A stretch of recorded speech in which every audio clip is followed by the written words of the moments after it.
জামাত ইসলামী ও চরমোনাই ইসলামী আন্দোলন বাংলাদেশ যে ঐক্য হতে যাচ্ছে, সে ঐক্যে বাধা সৃষ্টি করছে বিএনপি। তারা ঐক্য সহ্য করতে পারছে না, এই কারণে নানান ভাবে ডিস্টার্ব করার চেষ্টা করছে। পীর সাহেব চরমোনাই নিজেই বলেছেন, ইসলামী দলগুলো ঐক্য সহ্য করতে পারছে না চাঁদাবাজরা। ফরিদপুরে এই কথা বলেছেন। প্রথম কথা হচ্ছে, ইসলামী দলগুলোর ঐক্যের প্রথম টার্ম হচ্ছে জামাত চরমোনাই ঐক্য, এর বাইরে কোন ইসলামী দলের ঐক্য নেই, এটা মনে রাখবেন। দ্বিতীয় হচ্ছে, সহ্য করতে পারছে না চাঁদাবাজরা। চাঁদাবাজরা মানে হচ্ছে বিএনপি। এটারই অর্থ হচ্ছে এটা যে এই যে জামাত চরমোনাই ঐক্য, এটা বিএনপি সহ্য করতে পারছে না। আর সহ্য করতে না পারলে মানে কি? সহ্য করতে না পারা এটা বুঝলেন কিভাবে? এর মানে তারা ষড়যন্ত্র করছে, বাধা সৃষ্টি করতে চাচ্ছে।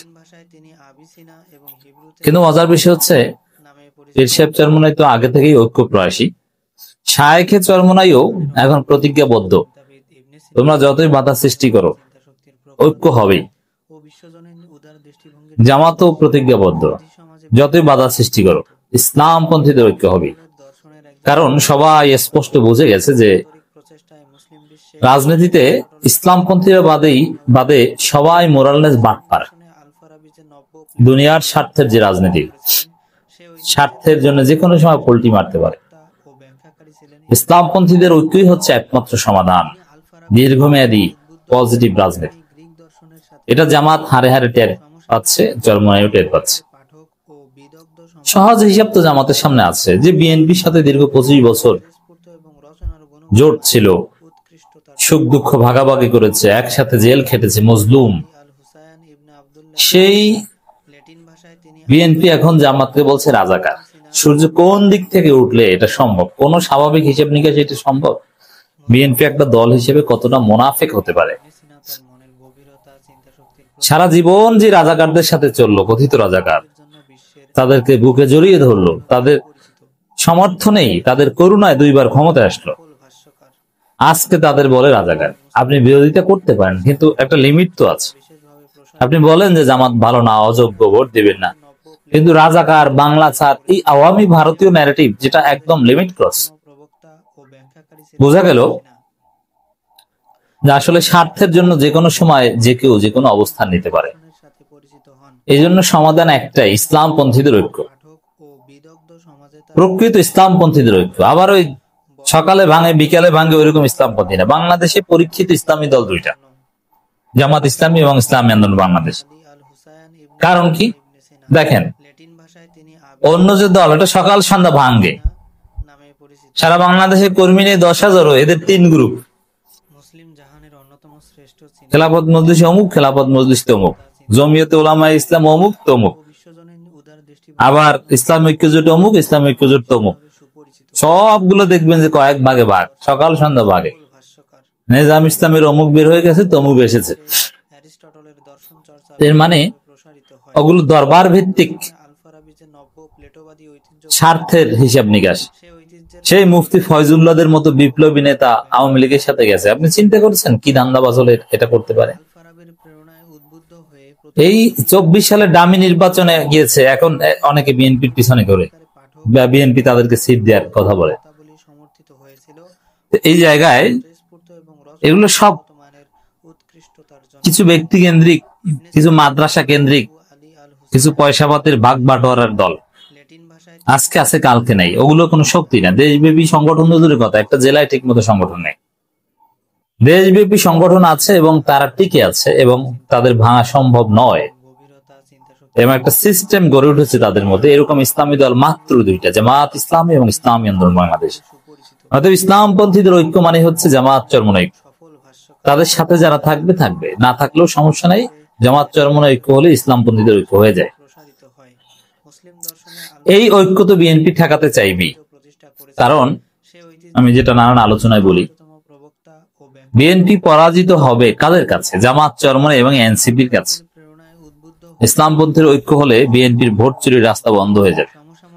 ইসলামপন্থীদের ঐক্য হলে বিএনপির চাঁদাবাজির রাজনীতি বন্ধ হয়ে যাবে। চরমোনাই কিন্তু যথেষ্ট সাহসী। তাদেরকে অনেকে মনে করতে পারে হুজুর, তাদের বেশিরভাগ মুরিদদেরকে দেখলে মনে হয় গরিব, এবং আসলেই গরিব। প্রান্তিক, তারা জামা পরে ঘোছানো, পুরনো পাগড়ি পরে, তাদের মধ্যে স্টাইল নাই কোনো। এই লোকগুলো যখন ওই পুরনো পাগড়ি মাথা থেকে খুলে কোমরে বেঁধে বড় একটা বাঁশ হাতে নিয়ে নারায়ে তাকবীর স্লোগান দিবে, তখন বিএনপির পতন হবে, ওদের কলিজায় কাঁপন ধরবে। অতএব চরমোনাইর গুরুত্ব প্রয়োজনীয়তা অপরিসীম। ইসলামী যে বৈশিষ্ট্য তাদের মধ্যে আছে, যেটা আমরা কাছ থেকে আগে দেখিনি, এখন দেখছি। সেই বদরের যুদ্ধের যে ঘটনা, সংখ্যা দিয়ে বিজয় হয় না, অল্প কিছু মুসলমান ৩১৩ জন, কিন্তু আল্লাহর সাহায্য হাজার হাজার সাদা পাগড়িওয়ালা ফেরেশতা। চরমোনাইয়ের ক্ষেত্রে আল্লাহর রহমত আছে। এইভাবে কিভাবে?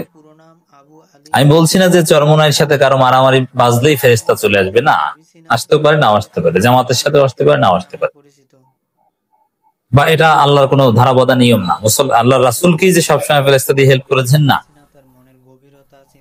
ওহদের যুদ্ধে পরীক্ষার মুখোমুখি হতে হয়েছে। তো এই জিনিসটা কি? এই জিনিসটা হচ্ছে যে এই যে হুজুর, পাগড়ি, বড় দাড়ি, লম্বা পাঞ্জাবি, এগুলো 10 জন দেখলেই এই বাতিলরা মনে করে 1000 জন। ওদের হাতে 2 হাত লাঠি দেখলে মনে করে 10 হাত লাঠি। এরকম একটা তাসির আছে। এই জামাত চরমোনাইকে বিএনপি প্রচন্ড ভয় পায়, এই কারণে ঐক্যকে বাধাগ্রস্ত করতে চায়। এই জন্য দেখবেন যে জামাতের বিরুদ্ধে চরমোনাই পুরনো বক্তব্য বিএনপির লোকজন ভাইরাল করার চেষ্টা করে, যতই চেষ্টা করে লাভ হয় না। ইসলামী আন্দোলনে আমির ও চরমোনাই পীর মুফতি সৈয়দ রেজাউল করিম বলেছেন, রাজধানীর শাপলা চত্বরে হত্যাকাণ্ড থেকে শুরু করে 5 আগস্ট পর্যন্ত ফ্যাসিস্টদের অত্যাচারে স্বজনহারা মানুষের আর্তনাদ এখনো থামেনি। এরই মধ্যে স্বার্থান্বেষীরা নেমেছে চাঁদাবাজি, টেন্ডারবাজি, ঘাট দখল ও বালু লুটপাটে। তারা ইসলামী দলগুলো ঐক্য সহ্য করতে পারছে না। এই স্বার্থান্বেষী মহলকে দেশ থেকে উৎখাত করতে হবে। তাহলে বিএনপির বিরুদ্ধে চরমোনাইয়ের অবস্থান কতটা কঠোর, যে উৎখাত করতে হবে দেশ থেকে। তবে উৎখাত করতে হবে, এটার ব্যাখ্যা আছে। বিএনপিকে উৎখাত করার কথা কি আমরা কেউ বলতে পারি? না, বিএনপি রাজনৈতিক দল হিসেবে গণতান্ত্রিকভাবে মোকাবেলা করতে হবে। উৎখাত বলতে এখানে চাঁদাবাজিকে উৎখাত করার কথা বলছেন, লুটতারাজ, চুরি, ডাকাতিকে উৎখাত করার কথা বলছেন। বিএনপির টোটাল রাজনীতিকে উৎখাত করার কথা বলেননি।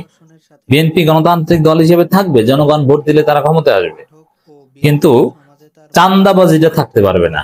ওইটাকে উৎখাত করে আসতে হবে, বিএনপিকে ওটা ঝেড়ে ফেলে আসতে হবে। চরমোনাই পীর ইসলামী সব দলকে আরো দৃঢ় ঐক্য করে তোলার আহ্বান জানান। তিনি বলেন, ইসলামী শাসন কায়েম করার জন্য এখনই সুযোগ। ইসলামপন্থীদের সবসময় ইসলামী শাসন কায়েম করার যে একটা আকাঙ্ক্ষা, এটা আছে, থাকবে। এই জায়গাটা থেকে তারা এক মুহূর্তের জন্য ভুলে যাবে না।